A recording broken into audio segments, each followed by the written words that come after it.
Hey there, welcome. Today we are talking about Numbers chapter 13.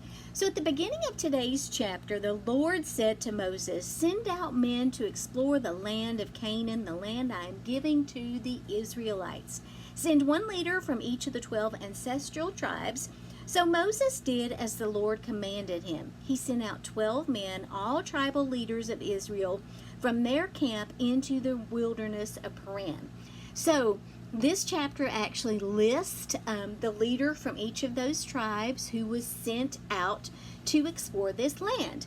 Now, in this chapter, we see where Moses gave these leaders specific instructions about what to look for in that land.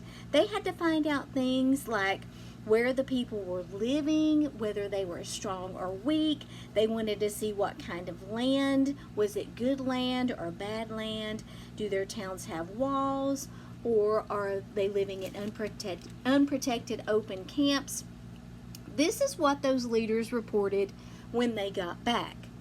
This was their report to Moses. This is in verse 27. "We entered the land you sent us to explore, and it is indeed a bountiful country, a land flowing with milk and honey. Here is the kind of fruit it produces. But the people living there are powerful, and their towns are large and fortified. We even saw giants there, the descendants of Anak."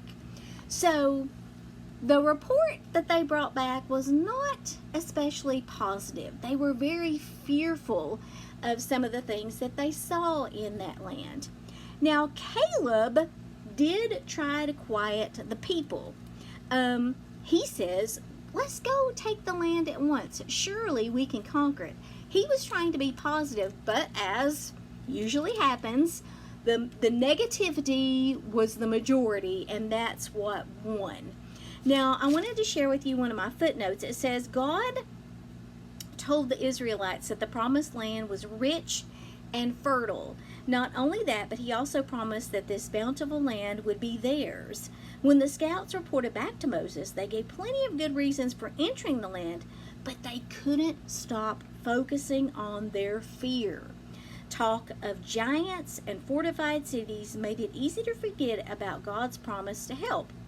When facing a tough decision, don't let the negatives cause you to lose sight of the positives. Weigh both sides carefully. Don't let potential difficulties blind you to God's power to help and His promise to guide you. So in other words, you may be facing a difficult situation right now, and the negatives may be causing you to experience fear. But you always want to weigh the negatives versus the positives. And don't forget that if God is truly leading you to do something, He's going to equip you with everything that you need. Tomorrow we'll talk about Numbers chapter 14. Thank you for watching. Have a great rest of your day.